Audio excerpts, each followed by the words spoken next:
बिस्मिल्लाहिर्रहमानिर्रहीम। अस्सलाम वालेकुम। मेरा नाम सबीन शहबाज है। अमरीन अली मेरे साथ मौजूद हैं। इस्लामाबाद हाई कोर्ट के 5 जजेस जिनके तबादलों के हवाले से आज जुडिशल कमीशन के इजलास में गौर किया जाना था। आप ये समझ लीजिए कि अब हमारी अदलियाँ जो आज़ादी के हवाले से, अदलिया की आज़ादी के हवाले से कहा जाता था कि अदलियाँ किसी हद तक आज़ाद है, लेकिन आज जुडिशल कमीशन इजलास के बाद ये चीज़ वाजिया हुई है, बावर हुई है कि हमारी अदालतें किसी तौर भी अब आज़ाद नहीं रही। हमारी अदालतों में एक जज अपने ही हाई कोर्ट से सिर्फ इसलिए फेवरेटिज्म की बुनियाद पर कह लीजिए कि एक जज जो है वो अपनी जो अदालत है उससे जजेस को दूसरी अदालत में ट्रांसफर कर देता है। तफसीलात आपके साथ शेयर करूंगी अमरीन अली से भी इस हवाले से हम जानेंगे। वीलॉग के बाकायदा आगाज से पहले गुजारिश है कि दोनों चैनल अगर अभी तक आपने सब्सक्राइब नहीं किए थे, अमरीन अली वीलॉग और सबीन शहबाज, तो दोनों को चैनल्स को जो है वो सब्सक्राइब कर लीजिए और कमेंट सेक्शन में अपनी राय से जरूर आगाह कीजिए। नाज़रीन, चीफ जस्टिस याह्या खान आफरीदी की जानिब से जुडिशल कमीशन का एक इजलास तलब किया गया था, जो कि 28 अप्रैल यानी कि आज तलब किया गया था। इस इजलास में इस्लामाबाद हाई कोर्ट के 5 जजेस, कौन से 5 जजेस? वो 5 जजेस जिन्होंने चीफ जस्टिस उस वक्त में चीफ जस्टिस जो थे सुप्रीम कोर्ट के, उनके नाम में खत लिखा था और उस खत में उन्होंने कुछ तहफ़्फ़ुज़ात का इजहार किया था, सिक्योरिटी कंसर्न्स अपने शो किए थे। उन 5 जजेस के तबादलों के हवाले से सुप्रीम कोर्ट में आज जुडिशल कमीशन का इजलास बुलाया गया था। अब अनफॉर्चुनेटली कह लीजिए या शॉकिंगली कह लीजिए कि इस हाई कोर्ट इजलास में उन जजेस को शामिल ही नहीं किया गया जो जजेस वैसे भी शामिल थे। 5 जजेस, जिनमें जस्टिस बाबर सत्तार, जस्टिस मोहसिन अख्तर कियानी, जो कि इस वक्त chief justice Islamabad high court Sarfaraz Dogar साहब से भी सीनियर हैं, लेकिन चीफ जस्टिस होने की बुनियाद पर जस्टिस सरफराज डोगर जो है वो अपने आप को सीनियर तस्वुर करते हैं या वो सीनियर हैं, जाहिर है। जस्टिस सरफराज डोगर ने जो है वो चीफ जस्टिस याह्या खान आफरीदी से ये सिफारिश की थी कि इन 5 जजेस को ट्रांसफर कर दिया जाए किसी दूसरी हाई कोर्ट में।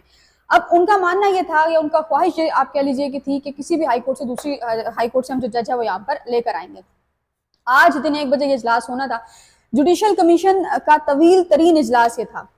तवील तरीन इजलास इस तरह से था कि तकरीबन 1:26 पर ये इजलास शुरू हुआ और 4:47 यानी कि तकरीबन 50 मिनट आप कह लीजिए कि इजलास जो है खत्म हुआ। और इस इजलास में 3 जजेस जिनकी ट्रांसफर कर दी गई है, जिनमें जस्टिस मोहसिन अख्तर कियानी, जिनकी वजह से ये इजलास तलब किया गया था, और जस्टिस बाबर सत्तार को भी किसी दूसरी हाई कोर्ट में ट्रांसफर किया गया है। जस्टिस बाबर सत्तार ने इसी असना में खत भी सुबह चीफ जस्टिस याह्या खान आफरीदी को लिखा था और उस खत में उन्होंने कहा था कि इससे पहले कि आप ट्रांसफर करें किसी भी अदालत में, तो एक दफ़ा मेरे से इस मामले पर बात जो है वो लाजमन कर लें। बहरहाल चीफ जस्टिस साहब ने एज एक्सपेक्टेड कह लीजिए कि चीफ जस्टिस ने जस्टिस बाबर सत्तार के खत को खोला ही नहीं होगा, क्योंकि इससे पहले इमरान खान का खत भी चीफ जस्टिस के पास आया था और चीफ जस्टिस ने नहीं खोला था। अब जो है कि जी जस्टिस बाबर सत्तार जो है उनको पेशावर हाई कोर्ट ट्रांसफर कर दिया गया है, केपीके ट्रांसफर कर दिया गया है।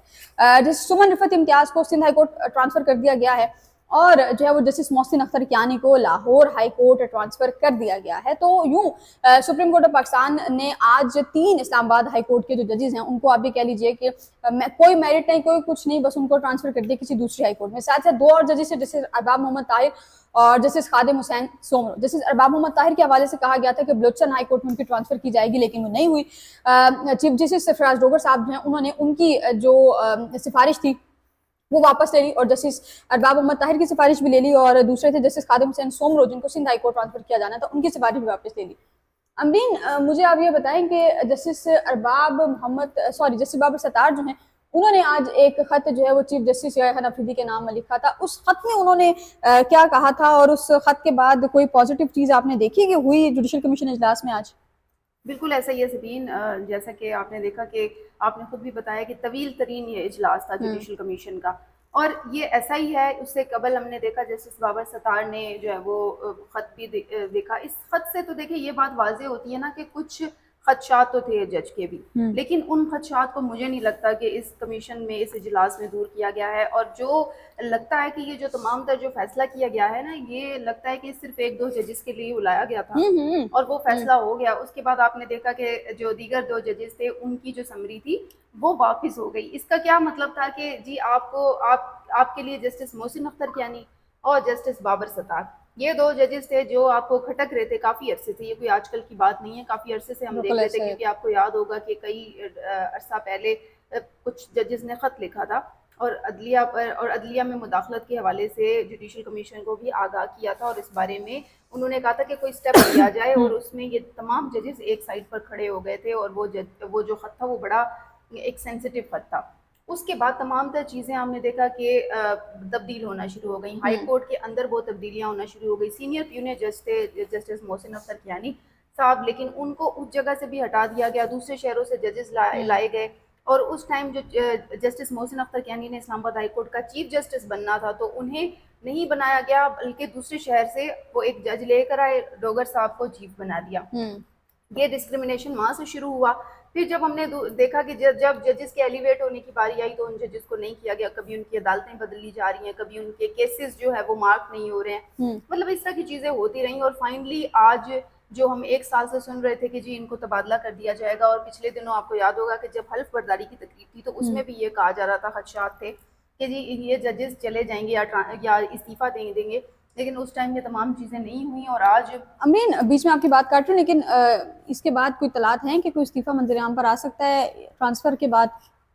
सबीन, मुझे नहीं लगता इस्तीफा आएगा। क्यों? क्योंकि इस्तीफे से पहले, उससे पहले आपको पता है सुप्रीम कोर्ट में जब एक ये जो तरमीम आई थी, ठीक है, उसके बाद 27वीं तरमीम के बाद आपने 27वीं तरमीम के बाद आपने देखा था कि सुप्रीम कोर्ट के सीनियर जजेस ने फौरी तौर पे इस्तीफा दे दिया था। मतलब उन्होंने बिल्कुल देर नहीं लगाई, नैनो सेकंड में। जैसे ही अभी 27वीं तरमीम चल रही थी, अभी प्रोसीडिंग खत्म नहीं हुई थी, लेकिन 1-2 फैसले ऐसे आए कि उसके बाद जो सीनियर जजेस थे उन्होंने वेट नहीं किया, और उन्होंने जैसे मंसूर अली शाह थे गालिबन, और एक और इन्होंने इस्तीफा दे दिया। तो जिन्होंने इस्तीफा देना होता है वो इतना टाइम लगाते भी नहीं है सोचने पे। अगर इस्तीफा किसी का सामने आना होता तो अब तक आ चुका होता, क्योंकि जुडिशल कमीशन का फैसला हो चुका है। जहाँ तक जस्टिस मोहसिन अख्तर कियानी को हमने सुना है, देखा है, उनकी प्रोसीडिंग के जरिए हमने जो जज किया है, जस्टिस मोहसिन अख्तर कियानी का गालिबन यही स्टांस है कि जी मुझे जिधर भेज दिया जाएगा मैं वहाँ काम करूँगा। यानी डायरेक्ट या इनडायरेक्ट उन्होंने कहा है कि ख्वाह एक दफ़ा उनकी कोई हेयरिंग चल रही थी, जिसमें उन्होंने हेयरिंग के दौरान भी ये बात कही थी कि बलूचिस्तान भी अगर भेज देंगे तो क्या हो जाएगा, वहाँ भी हम केसेस सुनेंगे जाके, देखेंगे जाके। और दूसरी बात ये कि जस्टिस मोहसिन अख्तर कियानी समेत अगर जस्टिस बाबर सत्तार की मैं बात करूँ, तो वो इस चीज़ से नहीं घबराएंगे कि उन्हें इस्तीफ़ा दे दिया जाएगा। हाँ, अगर उनकी आवाज़ कहीं दबेगी तो वो ज़रूर इस बारे में एक्शन लेंगे, लेकिन फ़िलहाल किसी किस्म के इस्तीफ़े की कोई गुंजाइश या कोई कह लें कि कोई इस्तीफ़ा नहीं सामने आएगा। ये जजेस इनकी ट्रांसफ़र कर दी जाएगी, और जिस तरह से कहा गया है कि इस्लामाबाद हाई कोर्ट इन 2 जजेस के बाद या इन 3 जजेस के बाद एक तरह से आप देखेंगे कि आपको कुछ खास जो है वो नज़र नहीं आएंगे वहाँ से फैसले तो पहले भी नहीं हो रहे इस्लामाबाद हाई कोर्ट में, जब से जस्टिस डोगर साहब आए हैं, तो उसके बाद से हालात आपको पता है कि आप तो बल्कि कवर करती रही हैं, आपको बेहतर पता होगा। आपकी बात मैं काट रही हूँ, आपको पता है कि बीपी हमारे लो हो जाते हैं जब इस तरह की चीजें हो, तो मैं आपको टक जी थैंक यू। अच्छा, होता ही आज जब भी ऐसी प्रोसीडिंग्स हो, और उसमें ये होता है कि हमें खाने पीने का बिल्कुल टाइम नहीं मिलता, बीपी हमारे लो हो जाते हैं। नहीं, 4 घंटे का तवील तरीन इजलास था।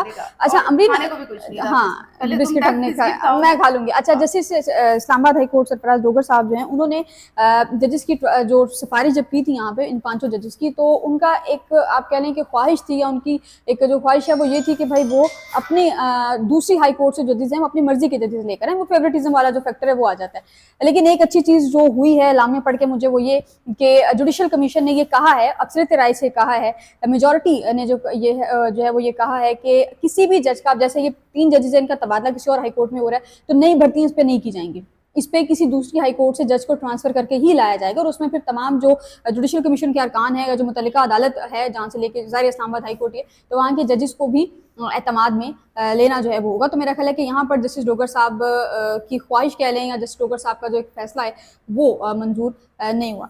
लेकिन अमरीन, हम अभी इस अदलिया के लिए फातेह कर सकते हैं, मजीद हम कुछ कर नहीं सकते, क्योंकि बिल्कुल ही बुरी तरह जो है वो मुतासिर हो गई है। चाह रहे हैं कि शॉर्ट में बात अपनी कंप्लीट करें। देखिए, जो फेवरेटिज्म वाली बात है ना, अब हम ये भी नहीं कह सकते कि जिस दूसरी कोर्ट से जजेस ट्रांसफर होके आने में भी वही फेवरेट जज हो, मतलब नहीं, वो अगर नहीं, अगर ज़ाहिर कंसेंट सबका होगा तो उसी में फिर ट्रांसफर होकर आते हैं, और अगर ट्रांसफर होकर आते हैं तो फिर ज़ाहिर है चीज़ें जो है वो होंगी। बहरहाल आज हमारा एक और प्लान भी था कि हम इमरान खान की सेहत के हवाले से भी कुछ बात करेंगे, बहरहाल टाइम चूंकि नहीं है, हम भी थोड़ा सा बता दें, जो रात फिर से शिफा हॉस्पिटल रात में इमरान खान को पिंस लाए हैं, और 4थी डोज इमरान खान को लगी है। कहा जा रहा था कि इमरान खान की सेहत ठीक है, लेकिन अगर सेहत इमरान खान की ठीक होती, 4थी डोज लगने की नौबत ना आती। ये इमरान खान की आंखों में एक इन्फेक्शन है, आई इन्फेक्शन होती है, बेसिकली रेटिना को इफेक्ट करती है आपके, उसकी एक इंजेक्शन होता है, एक डोज होती है जो इमरान खान को लगता है, और 3 इंजेक्शन के लिए महीने के गैप से लगने थे, तीनों लग गए, लेकिन अब जब चौथी दफ़ा लाए हैं तो ये बड़ा कंसर्न है कि इमरान खान की सेहत के हवाले से, कि अगर चौथा इंजेक्शन लग रहा है तो इसका मतलब यह है कि इमरान खान की सेहत के हवाले से जो कयास आ रही हैं, चल रही हैं, या जो इमरान खान की बहनों के कंसर्न हैं वो बिल्कुल ठीक है। बहरहाल इस पर हम डिटेल से इंशाल्लाह कल बात करेंगे। फिल वक्त के लिए मुझे रमरीन अली को इजाज़त दीजिए। अल्लाह हाफ़िज़।